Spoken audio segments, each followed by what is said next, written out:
जय हिंद दोस्तों। ग्रामीण सरकारी योजना का ऑफिशियल यूट्यूब चैनल में आपका स्वागत है, जहां आपको योजनाओं और सरकार के नीतियों से संबंधित नई और लेटेस्ट जानकारी सबसे पहले दी जाती है। दोस्तों, झारखंड विधानसभा का चुनाव नज़दीक है। आप सभी को ही जानते हैं, चुनाव तारीखों का ऐलान भी हो चुका है, आचार संहिता लागू भी हो चुका है और इसी बीच में राजनीति में बहुत बड़ा फेर बदल होते हुए नज़र आ रहा है, अलग अलग जिले से, अलग अलग विधानसभा क्षेत्र से। ठीक है, आज की इस वीडियो में आपको दिखाने वाले हैं भाजपा, जो भारतीय जनता पार्टी आज के डेट में सबसे बड़ा पार्टी बन चुका है, लेकिन भाजपा के कुछ नीतियों के अगेंस्ट में, इसके कुछ व्यवहार के चलते भाजपा पार्टी के बड़े बड़े दिग्गज नेता जो है वो पार्टी को छोड़ रहे हैं, पार्टी को इस्तीफा दे रहे हैं और दूसरे पार्टी में जाकर के अपनी सदस्यता ले रहे हैं। आइए दिखाते हैं आपको अभी जो बहुत बड़ा अपडेट आया हुआ है, जो कि बहुत बड़े ही दिग्गज नेताओं ने हाल ही में भाजपा का पार्टी छोड़ दिया है। ठीक है, और इसी के साथ लगता है कि चुनाव का जो नतीजा आने वाला है वो भाजपा के अगेंस्ट आने वाला है। कैसा होगा ये आप सभी को पता है। आइए वीडियो में आगे बढ़ते हैं और देखते हैं कौन कौन से दिग्गज नेताओं ने पार्टी को छोड़ा है। दोस्तों, सबसे पहला यहाँ पे बात करेंगे मिस्त्री सोरेन का। शायद आप सभी को ही जानते हैं, मिस्त्री सोरेन झारखंड के महेशपुर विधानसभा क्षेत्र के प्रत्याशी थे। ठीक है, और ये पहली बार विधायक बने थे, झारखंड विकास मोर्चा पार्टी के तरफ से विधायक बने हुए थे। ठीक है, इसके बाद इन्होंने भाजपा में सदस्यता ली, उसमें भी खड़ा हुआ, बस उसमें उसको हार का सामना करना पड़ा। ठीक है, अभी वर्तमान में इस विधानसभा चुनाव में मिस्त्री सोरेन को यहाँ से टिकट न मिलने के कारण या फिर और भी निजी कारणों के वजह से यहाँ पे उन्होंने पार्टी छोड़ा है। ठीक है, जहाँ पे लिखा गया है सेवा में माननीय बाबूलाल मरांडी जी, जो कि प्रदेश अध्यक्ष हैं बीजेपी के झारखंड के। ठीक है, यहाँ पे लिखा गया है कि मैं झारखंड भारतीय जनता पार्टी की प्राथमिकता सदस्य के साथ ही तमाम पदों से तत्काल प्रभाव से इस्तीफा देता हूं। ठीक है, तो इन्होंने यहाँ पे अपने हस्ताक्षर के साथ ये ज्ञापन सौंपा है, एप्लीकेशन दे दिया है कि उन्होंने अपना इस्तीफा भी सौंप दिया है। अभी ये किस पार्टी में जाने वाला है ये तो क्लियर नहीं है। ठीक है, लेकिन यहाँ पे भाजपा के पार्टी से उन्होंने त्याग दे चुका है।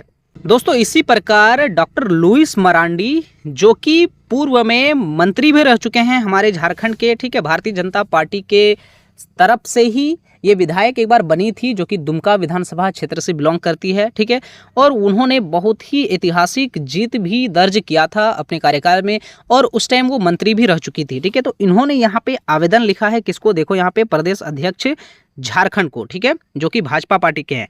यहाँ पे देखिए, इसमें बहुत सारी चीज़ों का जिक्र किया गया है। दोस्तों, आप अगर देखोगे तो अपने माथे में हाथ दे दोगे। ठीक है, तो यहाँ पे कहा जा रहा है कि मैंने अपने राजनीतिक जीवन की शुरुआत भाजपा से की।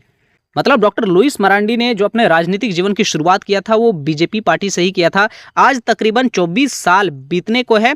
इस लंबे कालकांड में हमने कई उतार चढ़ाव देखे, संघर्षों के रास्तों पर चलकर पार्टी की अनवरत सेवा करती रही। जी बिल्कुल, जो डॉक्टर लुइस मरांडी है बहुत ही ईमानदार पूर्वक अपने दायित्वों का निर्वहन की है। आगे इन्होंने लिखा है कि इसका सुखद परिणाम भी मुझे हासिल हुआ है। मुझ पर भरोसा जताकर भाजपा के शीर्ष नेतृत्व में दुमका विधानसभा सीट से वर्ष 2014 में चुनाव मैदान में उतारा था। ठीक है, तब वह पहला मौका था जब दुमका सीट पर देश की आज़ादी के बाद पहली बार भाजपा जीत दर्ज कर इतिहास रची थी। झामुमो के दिग्गज नेता व वर्तमान के मुख्यमंत्री हेमंत सोरेन को पराजित कर भाजपा की बुनियाद दुमका में मजबूत करने में हम कामयाब हुए थे। ठीक है, तो 2014 में डॉक्टर लुइस मरांडी ने वहाँ के जो विधानसभा क्षेत्र, दुमका विधानसभा क्षेत्र से हमारे माननीय मुख्यमंत्री हेमंत सोरेन को इन्होंने पराजित किया था और वहाँ से जीत हासिल की थी। ठीक है, दुमका की जनता ने बतौर भाजपा प्रत्याशी मुझे विधायक चुना और पार्टी ने मुझे राज्य मंत्रिमंडल में समाज कल्याण मंत्री बनाकर राज्य की जनता का सेवा करने का अवसर भी दिया। ठीक है, मैं कह रहा हूँ कि ये पहले मंत्री भी थी समाज कल्याण की। ठीक है, उसके साथ मतलब समय के साथ यहाँ राजनीतिक परिस्थितियाँ व हालात बदलती गई। ठीक है, धीरे धीरे सारा चीज़ बदलता गया। कितना अपना यहाँ पे इमोशनल उन्होंने जाहिर किया है वो देखो दोस्तों। ठीक है, वर्तमान दौर में मुझे यह लगातार महसूस हो रहा है कि पार्टी के निष्ठावान व समर्पित कार्यकर्ताओं का दरकिरार करने की साजिश लगातार तेज हो चुकी है भाजपा की तरफ से। ठीक है, एवं अन्य दलों से आए लोग हावी दिखते हैं। पार्टी के अंदर गुटबाजी चरम पर पहुँच गई है। पार्टी में बहुत तरह के गुटबाजी होने लगे हैं। ठीक है, उसको यहाँ पे जिक्र किया है हमारे डॉक्टर लुइस मरांडी ने। ठीक है, और आगे बताया जा रहा है कि और इसी का नतीजा है कि दुमका जैसे प्रतिष्ठित सीट पर भाजपा एक बार जीत हासिल करने के बाद लगातार हार का सामना कर रही है। ठीक है, आप सभी को जानते हैं 2014 में ही यहाँ पे भाजपा का विधायक जो कि डॉक्टर लुईस मरांडी बनी थी और इसके बाद से एक बार भी वहाँ पे भाजपा नहीं जीत पाया है। आगे इन्होंने लिखा है कि पार्टी संगठन में अनुशासन की धज्जियां उड़ाई जा रही है। ठीक है, मतलब अनुशासन, नियम, कानून का जो है उसको धज्जियां उड़ाया जा रहा है बीजेपी की तरफ से। ठीक है, समर्पित कार्यकर्ताओं की आस्था व निष्ठा पर शक किया जा रहा है। इनकी भावनाओं को खुले मंच से अनादर भी किया जा रहा है। वर्ष 2024 में लोकसभा चुनाव में हार के बाद भाजपा की प्रत्याशी सीता सोरेन ने जिस तरीके से पार्टी के शीर्ष नेतृत्व से लेकर के मुझ जैसे निष्ठावान व समर्पित सच्चे कार्यकर्ताओं पर छल, प्रपंच व विश्वासघात करने का आरोप लगाया है, वह पार्टी के अंदर तेजी से फैली रही अराजकता को दर्शाती है। आगे बहुत बड़ा चीज यहाँ पे लिखा है कि समय समय पर ऐसी कई वाकया होती रही। मुझे ऐसा लग रहा था कि पार्टी अलाकमान समय रहते सब कुछ डैमेज कंट्रोल कर लेगा, लेकिन परिस्थितियां में सुधार के बजाय दिनों दिन अराजकता, अनुशासनहीनता और गुटबाजी बढ़ता ही जा रहा है, जो किसी भी सूरत में पार्टी और संगठन के लिए हितकार नहीं है। ठीक है, हर पार्टी का नियम होता है, कानून होता है। ठीक है, वो संविधान के तहत उसको चलाया जाता है। ठीक है, संगठन के रूप में।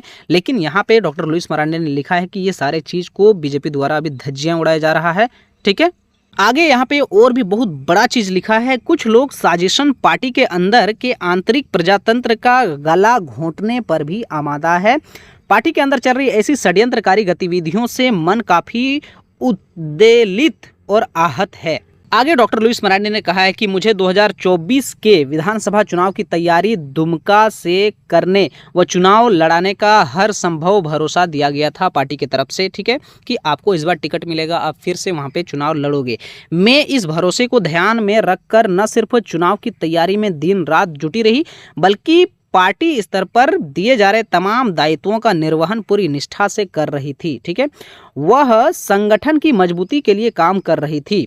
इतना सारा चीज इन्होंने लिखा है, अपने दिल की बात लिखा है। ठीक है, आगे यहाँ पे लिखा है कि जनता इस बात की गवाह है कि दुमका लोकसभा चुनाव में दुमका विधानसभा सीट से भाजपा को बढ़त मिलने की वजह क्या है। ठीक है, ये डॉक्टर लुईस मरांडी क्रेडिट ले रही है कि मेरे द्वारा मेहनत किया गया है, जिस वजह से दुमका लोकसभा चुनाव में दुमका विधानसभा से भाजपा को बढ़त मिलने की वही वजह है। ठीक है, प्रजातंत्र में जनता सबका मालिक है, ये हर कोई जानता है। आप भी मालिक है, आपका एक वोट सरकार को पलट सकती है। ठीक है, इतना वोट में आपका ताकत है।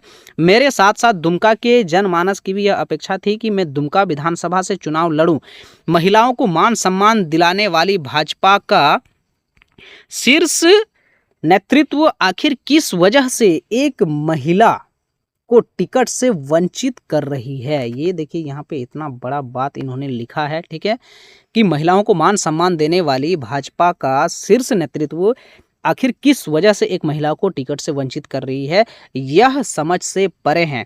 इन 24 वर्षों के राजनीतिक जीवन में मुझे सहयोग प्रदान करने वाले सभी वरिष्ठ एवं कनिष्ठ कार्यकर्ताओं को प्रति हृदय तल से आभार व्यक्त करते हुए अत्यंत खेद के साथ, न चाहते हुए भी भारी मन से झारखंड की 3.25 करोड़ जनता और दुमका वासी को अपनी भविष्य राजनीति तय करने व उनके आशीर्वाद की आकांक्षा के लिए भाजपा प्रदेश उपाध्यक्ष पद समेत पार्टी की प्राथमिक सदस्य से इस्तीफा देती हूँ। ये डॉक्टर लुईस मरांडी ने अपने इमोशनल, अपनी दिल की बात और भाजपा के नीति, कूटनीति, रणनीति को यहाँ पे जाहिर करते हुए इन्होंने यहाँ पे इस्तीफा लिखा है। और वर्तमान में डॉक्टर लुईस मरांडी शामिल हो चुकी है जेएमएम में। आइए मैं आपको उसका भी फुटेज दिखाता हूँ। देखिए दोस्तों, डॉक्टर लुईस मरांडी ने जैसे ही बीजेपी का पार्टी छोड़ा, आकर के जेएमएम में सदस्यता ले ली है और अभी ऐसा अनुमान लगाया जा रहा है कि डॉक्टर लुईस मरांडी को जामा विधानसभा क्षेत्र से टिकट मिल सकता है, वहां से वो चुनाव लड़ सकती है। दोस्तों, ये चल रहा है अभी झारखंड में। अलग अलग पार्टी जो है, अलग अलग विधायक, अलग अलग प्रत्याशी अपने पार्टी को छोड़ करके दूसरे पार्टी में ज्वाइन कर रहे हैं। ठीक है, तो इस तरह से हो रहा है। और एक खास बात दोस्तों, ऐसा होता है कि बीजेपी या फिर जेएमएम या फिर कोई भी पार्टी हो, हर पार्टी का हम सम्मान करते हैं, आदर करते हैं। ठीक है, लेकिन पार्टी के अंदर में क्या चल रहा है ये पार्टी वाले को भी पता रहता है। अभी ये चुनाव नज़दीक है और इसको लेकर के बहुत बड़ा प्लान अभी एग्जीक्यूट होने वाला है पूरे झारखंड में। मैं सभी जनताओं से यही अनुरोध करता हूं कि आप अपने वोट का प्रयोग सही प्रत्याशी को चुनने में दें, क्योंकि आपको 5 साल मौका मिलता है ये अपना वोट देने का, ठीक है। फिर आपको 5 साल नहीं मिलेगा, लेकिन आपका एक वोट से बहुत फर्क पड़ता है। ऐसा न सोचें कि मेरा एक वोट न देने से क्या होगा, नहीं भाई, आपका एक वोट से सरकार भी पलट सकता है, ठीक है।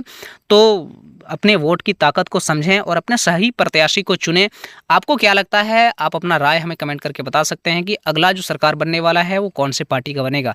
और ऐसे ही नई नई लेटेस्ट अपडेट, नई नई लेटेस्ट जानकारी को पाने के लिए वीडियो को लाइक करके चैनल को सब्सक्राइब कर लेना, साथ ही साथ बेल आइकन को प्रेस कर देना, ताकि ऐसे ही नई नई झारखंड राज्य से जुड़ी हुई महत्वपूर्ण चीज़ों के बारे में आपको जानकारी हमेशा मिलता रहेगा। और सरकारी योजनाओं का जानकारी तो आपको हमेशा मिल ही रहा है, ठीक है। मिलते हैं दोस्तों अगले वीडियो में, तब तक के लिए जय हिंद। ये वीडियो को अपने बाकी दोस्तों तक भी जरूर से जरूर शेयर करें, ताकि उन्हें भी झारखंड में चल रहे राजनीति का ज्ञान हो सके।